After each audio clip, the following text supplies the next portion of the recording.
sua Bíblia em Lucas capítulo 4. Catiane que está no telão. As crianças podem seguir o tio Sidney e a tia Ana, até 9 anos. Até 9 anos de idade, pode ali acompanhar os tios, Ana e Sidney. Aleluia. Estou muito feliz com a célula, viu? Estou vendo a célula, né? 2 ministérios que estão me alegrando muito, né? A Elda com o trabalho da ação social, ali as crianças, né? O Sidney e a Ana têm feito um trabalho maravilhoso, abençoado, é bênção pura, glória a Deus. Luciano, Deus abençoe sua vida, meu querido, glória a Deus, você está aqui, aleluia. Abriu sua Bíblia, Lucas capítulo 4, é um texto muito conhecido, que fala sobre a tentação de Jesus.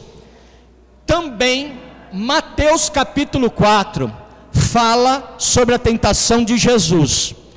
Aí você fala assim, pastor, por que 2 assuntos no mesmo, né? 2 assuntos idênticos em livros que não podia ser só nenhum? Na verdade, você vai encontrar alguns assuntos nos 4 livros biográficos. Livros biográficos são livros que contam a biografia de Jesus Cristo. E os 4 livros são Mateus, Marcos, Lucas e João. Aí você fala, pastor, por que o livro falando de praticamente igual, semelhante, mesma coisa, não podia ser um evangelho só, um livro só? Na verdade, existem 4, porque cada um foi direcionado para um povo diferente. Você sabia disso? Mateus, por exemplo, quando ele está apresentando Jesus, ele apresenta para os judeus, porque quando você vê Mateus capítulo 1, você vai ler a genealogia de Jesus Cristo, e para o judeu, é muito importante saber quem é você, de que família você é, qual é a sua descendência, a sua raiz. Ele se importa muito em saber a sua história, e Mateus ele apresenta Jesus para os judeus. Marcos, que na verdade é João Marcos, companheiro de Paulo nas viagens missionárias, Marcos ele apresenta Jesus ao povo romano, que na época era um povo bom para trabalho, mas se você for ver o livro de Marcos e ler, você vai perceber que ele fala de uma maneira muito simples o evangelho. Ele fala como se ele estivesse contando uma historinha para criança, porque o povo romano era bom para trabalho, aquele tipo de pau para toda obra, pode contar para carregar pedra que os caras eram bons, só que não era meio lento de raciocínio. Então Marcos explica quem é Jesus ao povo romano. Lucas, um médico formado, né, doutor. Então se hoje em dia, para você se formar a um doutor, já é aquela coisa, né, você tem que ralar muito, você imagina naquele tempo, você tinha que ser muito bom para se formar a um doutor. E Lucas ele era formado, um teólogo. Então quando ele apresenta a Jesus, ele apresenta para o povo, naquele tempo, era o povo mais inteligente da face da terra. Eu digo naquele tempo, porque se existisse naquele tempo você, seria você. Posso ouvir um amém? Mas como você ainda não era nascido, então eram os gregos, aleluia. Então ele apresenta, você pode ler Lucas, você vai ver ele falando, ó Teófilo, né? É umas coisas pomposas. Eu imagino Lucas chegando para ministrar, Daniel. Aí ele chega, né? Como alguns pregadores, né? Abençoados, que ele fala assim, meus irmãos, né? Abramos o oráculo sagrado no Vetéreo Testamentário do Pentateuco Mosaico no livro das leis. Aí você fala assim, misericórdia, era só falar, abre em Levítico e pronto, acabou. Para que essa pompa toda, né? Mas Lucas falava desse jeito com os outros. Por quê? Ele era culto, ele era inteligente. E aí ele pregou para quem? Para os gregos, que na época os gregos eram o povo muito culto, muito inteligente. E ele apresenta Jesus para eles. E João, pastor? João apresenta Jesus a todo gentio. Quem são gentios? Aqueles que foram alcançados por Jesus, pela palavra de Deus, e que não eram judeus. Esse sou eu, esse é você, igreja. Você pode dizer glória a Deus? E ali em João capítulo 3 versículo 16 está o coração da Bíblia. Porque Deus amou o mundo de tal maneira que entregou Jesus, seu único filho, para morrer em nosso lugar, para que todo aquele que nele crê não pereça, mas tenha a vida eterna. Você pode aplaudir a Jesus por isso? Mistura aí suas palmas com glória a Deus. Aleluia, glórias a Deus. Eu já ministrei esta palavra sobre a tentação de Jesus, lendo Mateus, mas hoje nós vamos ver à luz da palavra sobre que Lucas escreve. Nós vamos passear um pouco na Bíblia, são 13 versículos, então nós vamos estar meditando o que Lucas traz para nós como revelação. E eu quero começar lendo o capítulo 4, o versículo 1 e 2, se você puder pôr, querida, no telão. O versículo 1 e o 2 diz assim: Jesus, cheio do Espírito Santo, voltou do Jordão e foi levado pelo Espírito ao deserto. Olha aí, Jesus, ele foi levado pelo Espírito ao deserto. É a primeira coisa que eu já quero falar com você. O deserto, muita gente tem medo, muita gente não quer, muita gente não gosta. Eu entendo realmente que passar pelo deserto não é nada cômodo, não é nada gostoso, mas eu quero dizer para você, deserto é faculdade para o crente, deserto é faculdade do Espírito Santo de Deus na nossa vida. No deserto, Deus forja o nosso caráter, Ele nos prepara, Ele nos dá uma mente ampliada. No deserto Ele nos dá pele grossa. Como assim, pastor? Pele grossa, pode bater que eu aguento pancada, em nome de Jesus. É no deserto que lá na palavra de Deus, em Lucas 1, capítulo 1, versículo 80, diz que João Batista crescia e se fortalecia no deserto, aleluia. Grandes milagres da Bíblia, na Bíblia Sagrada, foram realizados no deserto. Foi no deserto que Deus transformou ali a água salobre em potável. Foi no deserto que Deus, Ele livrou o seu povo das pragas. Foi no deserto que Deus tirou água da rocha. Foi lá no deserto que Deus mandou maná diário para sustentar, para alimentar o seu povo. Mandou codornizes para alimentar o seu povo. Foi no deserto que Jesus Cristo foi tentado pelo diabo, mas Ele venceu, aleluia, glórias a Deus. Então não tenha medo de passar pelo deserto. Vamos dar continuidade. Onde por 40 dias foi tentado pelo diabo. Jesus, além de estar no deserto, não bastava isso, ainda veio o inimigo, o diabo, e começou a tentar Jesus. E diz assim: naqueles dias não comeu coisa alguma, e ao fim deles teve fome. Eu quero primeiro falar do teve fome, depois nós voltamos para a tentação do diabo, porque lá eu vou me prender um pouco mais. Então deixa eu falar sobre teve fome. Eu quero lembrar você que quando Jesus estava aqui neste mundo, Ele era 100% Deus, mas Ele era também 100% homem. E Jesus, Ele sofreu como eu e você sofre. Jesus, Ele passou pelas mesmas provações, tentações, necessidades que eu e você passam, e Ele venceu. Por isso que Ele disse com propriedade: no mundo tereis aflições, mas tem de bom ânimo, eu venci o mundo.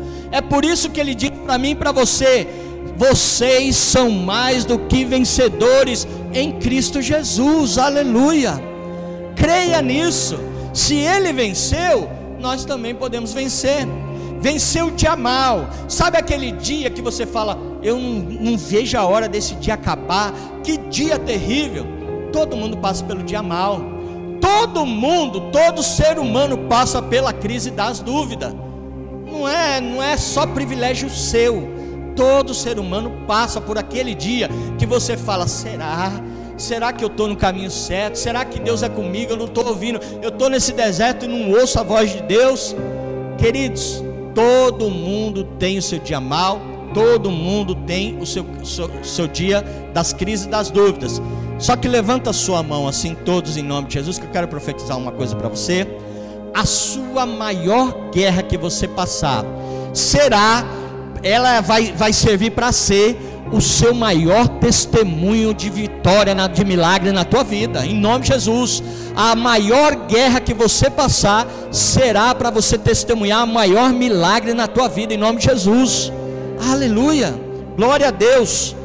Tiago, capítulo 1, versículo 12 diz assim: bem-aventurado o homem que suporta a provação, porque depois de ter passado na prova, receberá a coroa da vida, que o Senhor prometeu àqueles que Ele ama. Sou eu e você. Você pode dizer glória a Deus? Essa pessoa que a Bíblia está falando, aqueles que Ele ama, sou eu e você. Essa promessa é para nós, igreja. Aleluia. E aí, em segundo lugar, eu falei que teve fome. E em terceiro lugar, vou voltar aqui no foi tentado pelo diabo, o acusador, o caluniador, o nosso adversário. Meu querido, a palavra de Deus em 1 Pedro 5,8 diz que a todo instante ele fica rondando, rugindo como um animal faminto, um leão faminto, procurando uma brecha na nossa vida, para ele entrar com os dois pés no nosso peito assim, e arrebentar mesmo. É o trabalho dele, é isso que ele faz.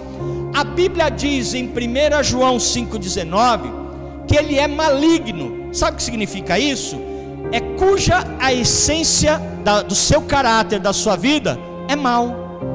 Aí a Bíblia diz em 2 Coríntios 6,15, o chama de Belial. Pastor, o que significa Belial?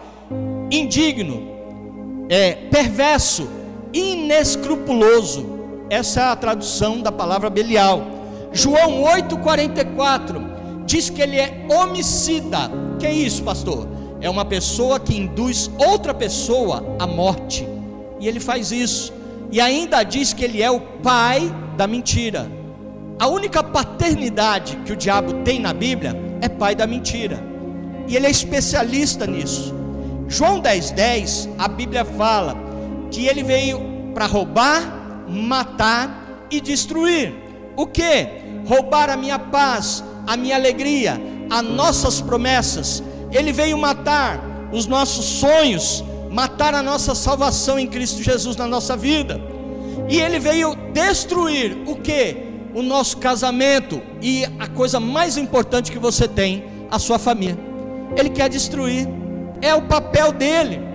Mas graças a Deus que nós servimos a um Deus infinitamente maior do que ele, que pode todas as coisas. Glória a Deus, aleluia. Que quando estava ali na cruz, ele gritou bem alto: Testelestai. Não é isso, como é que é o nome? É um trava-língua. Fala aí, Daniel. Testelestai, né? Tetelestai, é isso, né? Eu vou aprender a falar isso, é um trava-língua. Eu sou ruim de trava-língua, aleluia. Ele disse: está consumado, aleluia. Quando ele gritou, ele disse: está consumado. A porta da salvação foi aberta para mim e para você, aleluia. Vamos dar continuidade aqui. Lucas capítulo 4, vamos ler o versículo 3 e 4. Disse-lhe o diabo: se tu és filho de Deus, dize a esta pedra que se transforme em pão. Ele citou aqui a palavra, Deuteronômio 8:3. Você sabia que ele citou a palavra? E aí nós vemos que ele conhece a palavra. Ele não é bobo, o inimigo não é bobo. Ele é inteligente, ele é esperto. Ele sabe onde pegar o crente na curva. Ele conhece a nossa fraqueza e ele pega na curva. Então fique esperto com ele. Então ele disse: se tu és o filho de Deus, diz a essas pedras que se transformam em pão. Mas como Jesus venceu nessa hora? Com a palavra, aleluia. Disse-lhe Jesus, versículo 4, respondeu: está escrito, nem só de pão viverá o homem, mas de toda palavra que sai da boca de Deus. Aleluia, glórias a Deus. Jesus, ele já deu a dica para nós aqui, como vencer o diabo, é na palavra. Fica a dica de Jesus, não perca tempo, meu querido. Em nome de Jesus, ande na palavra, se alimente desta palavra. Essa palavra eu já falei várias vezes, vou repetir. Quando ela está fechada, ela é simplesmente um livro qualquer.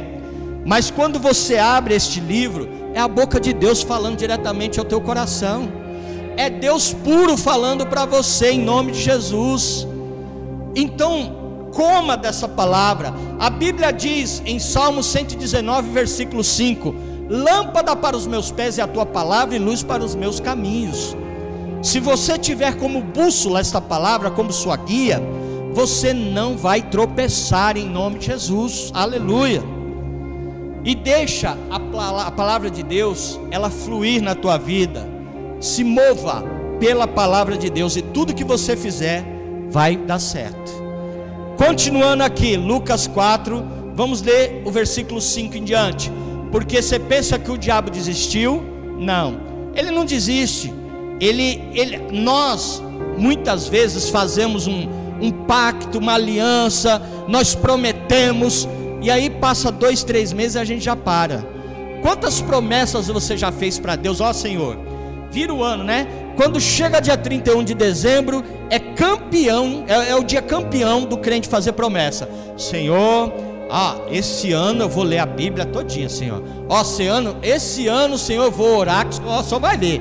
Eu vou orar demais, Senhor. Senhor, esse ano eu não vou perder uma santa ceia na igreja. Eu vou estar lá, presente. Senhor, esse ano eu vou me posicionar, vou ser fiel ao Senhor. Queridos, a gente até começa bem. Passa 2, 3 meses, cadê aquele homem, aquela mulher de Deus, que disse que ia mudar o mundo? Já desanimou, já começou a pisar na bola. O inimigo não é assim. Ele vai lá, ele insiste, ele é insistente. Versículo 5 ele diz: o diabo levou Jesus a um alto monte e mostrou-lhe num instante todos os reinos do mundo. Versículo 6: e disse-lhe o diabo: eu te darei toda a autoridade e a glória destes reinos, pois a mim foram entregues e posso dá-los a quem eu quiser. Se me adorares, tudo será teu. Peraí, deixa eu perguntar uma coisa para você. Aqui o inimigo está falando assim, no versículo 6: eu te darei toda a autoridade e a glória destes reinos, pois a mim foram entregues. Como assim? Aí você vai lembrando do pecado original, a formação do mundo, Gênesis capítulo 1, aonde Deus começou a formar toda a terra, os animais viventes, e daqui um pouco Deus disse para o homem: olha, está tudo aqui, está nas tuas mãos, governa, domina. Deus deu ao homem a responsabilidade de gerenciar toda a terra. O dono é ele, mas o homem estava com a responsabilidade. E o que o homem fez? Era dele. A Bíblia diz, capítulo 3 de Gênesis, fala sobre a queda do homem. Começa no versículo 1 falando que a serpente, a mais astuta dos animais, houve a primeira sessão espírita ali, quando o diabo entrou, se incorporou na serpente e começou a conversar com a mulher, no caso a Eva. E ali o diabo, que ele é sagaz, como eu disse, ele vem sorrateiro, com os papinhos mole dele, e acaba convencendo o coração do homem e da mulher. Ali ele começou a jogar uma dúvida no coração, porque ele faz isso. Ele disse para a mulher: foi assim que Deus disse para você? Não coma de tudo que há no jardim, foi assim? Aí já começou a lançar a dúvida. Ele faz isso, aí o crente fica: será? Mas será que Deus falou, não falou? E a mulher ficou: não, peraí, ele falou que pode comer qualquer coisa aqui, menos daquela árvore que está a árvore do bem e do mal, do conhecimento do bem e do mal, que está no centro do jardim. Ela ali não pode comer. Aí o inimigo não desiste, ele lançou o quê? Ele falou assim, ó: certamente você não vai morrer não. Olha aí, confrontando o que Deus deu de palavra. Você não vai morrer não. Olha, sabe o que vai acontecer? Os seus olhos vão se abrir, versículo 5, e você vai ser igual a Deus. Aí pronto, é tudo que a mulher queria ouvir. Opa, eu vou ser igual a Deus. E aí muitas vezes é onde o ser humano cai. As pessoas, usadas pelo inimigo, porque a pessoa não é má, é quem está por trás dela, na vida dela, que acaba sendo usada para te confrontar, a igreja. Sabe aquela situação de que você não vai dar certo, você não vai conseguir, você é um inútil, você é um irresponsável, você é um zero à esquerda, tantas outras coisas negativas que você ouve que te puxa para baixo. É isso que o inimigo faz, lança uma seta. Na verdade não é uma seta, é uma lança.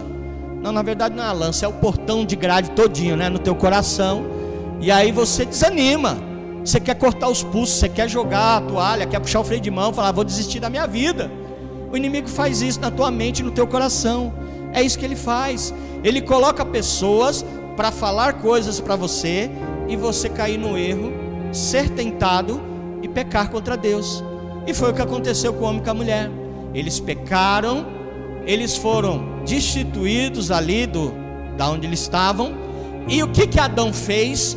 Ele arrendou aquilo que é de Deus, ele arrendou para o diabo. Falou: toma. Passou na mão do diabo, o diabo tomou. É por isso, se você for colocar o texto, Jó, você tem que escrever Job, viu? Que é em inglês, ó que chique. Jó tem que pôr Job, senão não entra Jó. Jó capítulo 1 versículo 7, quando Deus pergunta para o diabo, para Satanás: de onde vens? Aí Satanás fala assim: de rodear a terra. Parece, colocou, achou, hein? De rodear a terra e andar por ela. Olha que arrogância do inimigo. Parece até um dono de fazenda olhando a sua posse, as suas terras. Ele fala com arrogância, mas por quê? Porque lá atrás Adão deu a liberdade, abriu essa porta de legalidade, o inimigo andou.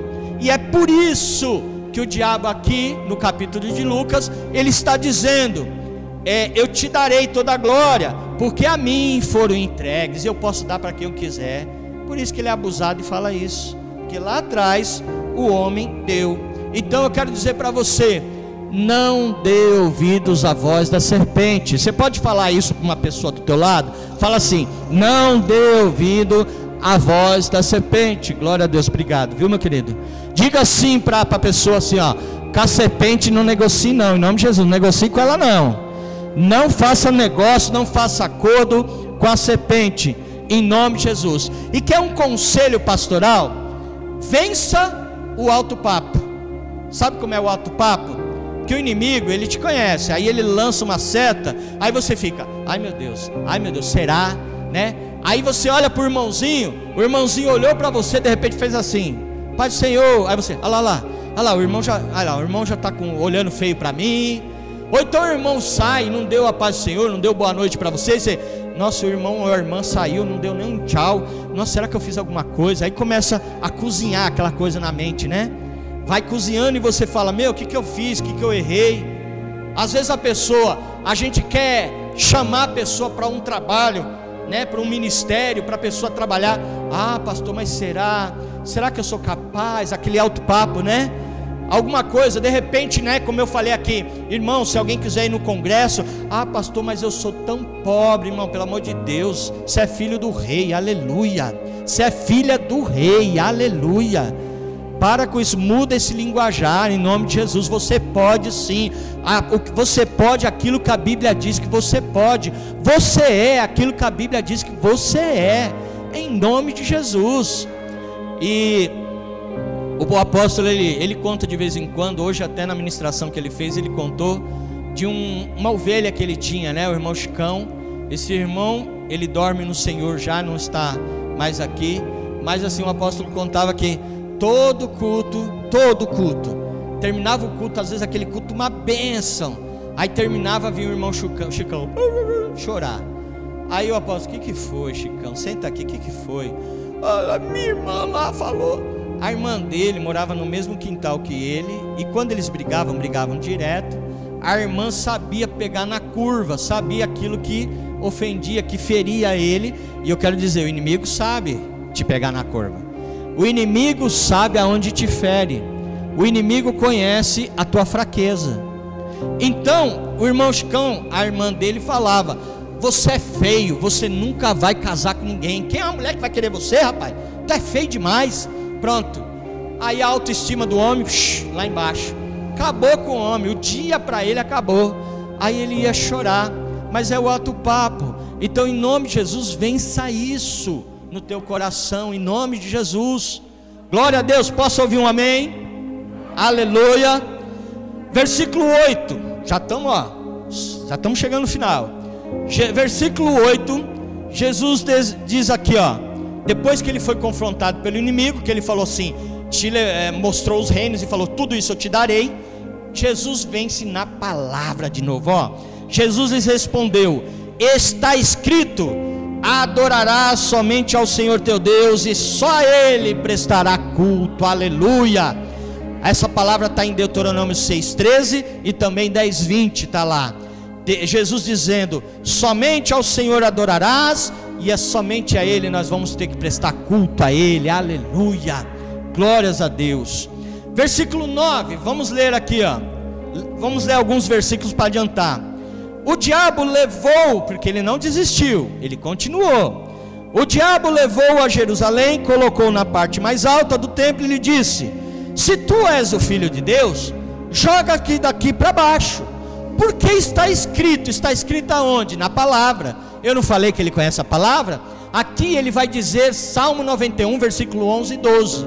Ele diz assim: está escrito na palavra: ordem aos teus anjos a teu respeito, para que te guardem e que te segurem nas mãos, para que não tropeces em alguma pedra. Ele conhece, mas Jesus fez o que? Novamente deu um tapa de luva de seda na cara do diabo, com a palavra de Deus. Olha o que ele disse, versículo 12: e respondeu-lhe Jesus: dito está, não tentarás ao Senhor teu Deus. Aleluia. Não faça prova nesse sentido de Deus, faça outro tipo de prova, mas esse de tentar, de provocar a Deus, não faça isso em nome de Jesus. Jesus aqui ele citou Deuteronômio 6,16. Aleluia. Então a Bíblia termina aqui no versículo 13, depois que o diabo fez tudo isso, diz assim: tendo o diabo acabado toda a tentação, o deixou até o momento oportuno. Tem uma tradução que diz assim: e o diabo se ausentou por um tempo. E é isso que ele faz. Muitas vezes você está numa luta, numa prova, e aí você vê que vem aquele momento de alívio, de bonança, mas você não venceu a guerra, você venceu a batalha, mas a guerra vai continuar, porque enquanto nós estivermos nesse mundo tenebroso, meus queridos, é todo dia matando um leão e um urso aí fora, em nome de Jesus, essa selva de pedra, para a gente sobreviver. Mas com Jesus, como eu disse, somos mais que vencedores. Você é capaz, você vai vencer em nome de Jesus. Você tem a bússola para isso, você sabe o caminho. É como o irmão Thales Roberto, ele diz: é fácil demais viver em paz, a gente é que complica tudo. Aleluia. Você já percebeu isso? A gente tem a bússola, a gente sabe como fazer e muitas vezes não faz. A gente sabe que para acontecer tem que mudar e a gente não muda. Aí eu fiz isso, acho que domingo passado eu vou fazer de novo. Pergunta para mim assim: pastor, como é que eu mudo? Fala isso. Pergunta: pastor, como é que eu mudo? Mudando. Aí que simples, né? É só mudar. Aleluia. Simples assim. É a gente que complica tudo. Aleluia. Pastor, eu estou passando por luta, mas a resposta está aqui, a resposta está aqui, na igreja, na casa de Deus, nessa família. Pastor, meu casamento não está bom, não está bem. Está aqui a resposta, está aqui. Está lá no curso de casais que nós estamos falando para você, que está sendo uma bênção, né? Fernanda, Guilherme, né? Glória a Deus, fizeram. Você quer melhorar o seu casamento? Sexta-feira vai lá, em nome de Jesus. Rapidinho, 12 aulas termina. Ah, pastor, meu filho está nas drogas, meu marido está nas bebidas, eu não sei o que fazer. A resposta está aqui. A resposta está aqui através dos trabalhos lindos que nós temos. Rede de mulheres, rede de jovens, logo mais uma rede de homens, rede da família, para ajustar o seu casamento, abençoar a tua casa. Aleluia. Pastor, eu estou sentindo fraco espiritualmente. Pastor, eu estou em depressão. Pastor, eu estou com a síndrome do pânico. A resposta está aqui na palavra, querido. A resposta está no meio dos irmãos. A comunhão, você participar. Teve uma pessoa que recentemente, porque essa semana eu liguei para todo mundo, né? Quase, né? Um monte de gente aqui recebeu o telefone meu, que eu liguei para conversar. Falei, eu vou tirar esses dias para conversar com alguns irmãos. Aí se você não recebeu, semana que vem eu ligo para você. Aleluia. Aí eu liguei e alguns irmãos falando comigo, né? Aí um falou assim: ah, pastor, eu estou tão fraco, sabe? Eu falei, mas também já tem quase um mês que você não aparece na igreja. Você quer estar forte? Como que você vai estar forte se você tem um mês? É aquela, sabe, eu já falei, vou falar de novo. Você é crente, você faz churrasco em casa, amém? Que churrasco é coisa de crente, aleluia. Se você não fez o teste, faça. Na hora que você estiver ali na churrasqueira, aqueles carvões, ali tá vermelhinho ali, ó, tinindo, né? Aquela brasa ali, né? Pega um carvão vermelhinho daquele ali, que tá quente mesmo, só que você não vai pegar com a mão. Você pega ele, afasta do braseiro, deixa ele por alguns minutos ali fora. Irmão, passou uns minutos, ele vai ficar gelado. É a mesma coisa. Fica fora da comunhão, do corpo, do braseiro, tu vai ficar gelado. E olha, vai virar presa fácil para o inimigo. Aí ele vai cirandar na tua vida como ninguém. Então a melhor escolha, a melhor decisão é você estar aqui na casa de Deus, aleluia, se alimentando da palavra, em comunhão com os, orando com os irmãos. Eu sei que tem gente que só ora aqui, então não deixa de vir para você orar. Tem irmão que não consegue orar em casa, mas aqui ora, glória a Deus que ora aqui. Então vem em nome de Jesus para orar com a gente, aleluia. A portas dos céus está aberta para você. A porta da igreja é a porta do céu, aleluia. Eu me lembro de João 4, eu já estou terminando. Quando Jesus tem um encontro com a mulher samaritana, você conhece esse texto.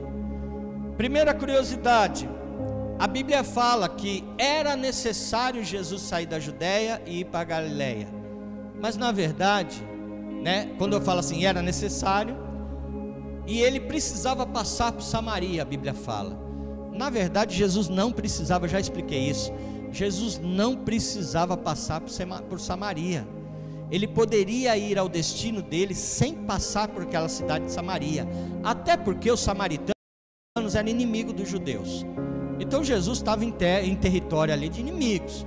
Ele não precisava ir ali, falando geograficamente. Mas sabe por que a Bíblia fala que era necessário? Porque havia uma vida que precisava ser alcançada por ele ali, essa mulher. Então agora você entende por que muitas coisas aconteceram na tua vida para que hoje você estivesse aqui. Era necessário que acontecesse, porque Jesus queria o teu coração, Ele queria alcançar a tua vida, aleluia. É por isso, aleluia. E essa mulher, diz a palavra, que ela foi tirar a água de um poço, para ela beber, né, talvez a família. E ela foi ao meio-dia. Por que meio-dia? Meio-dia era o horário mais quente para se tirar água. Por que ela escolheu? Porque ela tinha uma autoestima muito baixa.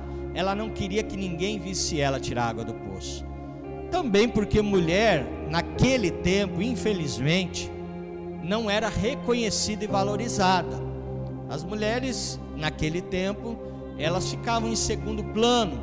Elas não tinham honra. Graças a Deus que isso mudou, glórias a Deus, né? A mulher não tinha honra. Então ela foi assim meio que me escondendo ali para tirar água para ninguém ver. Mas Jesus estava lá, aleluia. Jesus marcou um encontro com ela. E Jesus começou a prosear, bater um papo com ela. E Jesus começou a descortinar a vida daquela mulher. E ele falou para ela: olha, tu tivesse 5 maridos, e o que tem agora não é teu marido. Jesus nos conhece, aleluia. Ele conhece a sua vida, a sua história, aleluia. Ele sabe daquilo que você precisa, igreja. Não tem pessoa melhor para você rasgar o teu coração, para você se prostrar do que nos pés do Senhor Jesus. Ele conhece a sua necessidade, aleluia. E essa mulher, quando começou a falar, Jesus começou a descortinar a vida dela. E ele, de uma certa forma, ele está dizendo para ela: a sua vida não rompe, é por causa disso, disso. E Jesus foi entrando na vida, na história daquela mulher, e foi virando uma chave. E a história daquela mulher começou a mudar, e uma porta começou a abrir na vida dela, aleluia. E ela foi conversando com Jesus, e ela foi falando: olha, assim assado. E já ela falou da água, né? O Senhor não pode tirar aqui. E Jesus falou: olha, essa água aí que você está bebendo, se não me engano, versículo 13 e 14. Essa água que você está bebendo aí, você pode beber agora, mas daqui um pouco você está com sede de novo. Mas a água que eu te der, dentro de você fluirão rios de águas vivas. Nunca mais você terá sede, aleluia. Então eu quero profetizar: saia dessa sequidão em nome de Jesus. Não precisa ficar nessa sequidão, nesse deserto, em nome de Jesus. Para de andar em sequidão. Jesus tem água viva para você. E aí ela começa a conversar e fala assim: olha, me responde uma questão teológica que eu tenho dúvida. Meus pais diziam que era para adorar no monte, vocês dizem que é no templo. Qual o lugar certo para adorar esse Deus? Vocês tanto falam. E aí Jesus, né, nos dá o princípio. Não é lá, não é aqui, mas a hora vem em que os verdadeiros adorarão o Pai em espírito e em verdade. Então não importa o lugar aonde você está, você pode estar no seu trabalho, na sua casa, onde for, não importa. O adorador de excelência não tem lugar para adorar, ele adora a Deus em qualquer lugar, aleluia. Não tem lugar para adorar, aleluia. E aí essa porta começa a abrir na vida dela. E Jesus, ele diz em Mateus capítulo 7, versículo 7, já quero pedir até para a pastora já preparar um louvor para nós adorarmos ao Senhor. Mateus capítulo 7, Jesus diz assim: pedi e dá-se-vos-á. Ele diz: buscai, encontrareis. Ele diz: batei e abri-se-vos-á. Aleluia. Deus, ele está disposto a liberar as promessas dele na tua vida. Ele está com o seu coração aberto para liberar as promessas e as bênçãos na tua vida. Mas o homem tem que dar o primeiro passo. É por isso que a Bíblia diz também: buscar-me-eis e me achareis quando me buscares de todo o vosso coração. Aleluia. Então dê o primeiro passo, aleluia. Lembra a história de Eliseu, quando ali o pessoal estava cortando lenha e o machado caiu, né? O ferro do machado caiu. E ele falou: e agora, meu pai, como é que eu vou fazer? Era emprestado, o que eu vou fazer? E Eliseu vai lá e faz flutuar o ferro. O ferro ali vira uma esponja e flutua. E aí Eliseu fala assim: vai lá agora e pega. Mas o Deus que fez flutuar não podia fazer de repente vir na mão do irmão? Mas ele fala assim: não, vai lá e pega. A bênção está liberada para você, a porta está aberta. Mas dê o passo, aleluia, dê um passo de vitória. Não fique estagnado, paralisado, em nome de Jesus. Então dê um passo e levanta agora em nome de Jesus, aleluia. Não foi Deus que mandou, não foi Deus que te mandou, então não atrapalha o milagre de Deus na tua vida. Põe no altar aquilo que você deseja, e com certeza Deus vai abrir essa porta para você hoje. Glória a Deus. Você pode dizer assim: glória a Deus. Deus, ele está disposto a te abençoar, igreja. Então esteja com o coração aberto para receber de Deus, em nome de Jesus.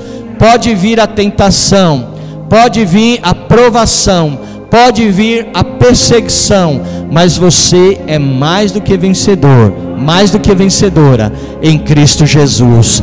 Aleluia.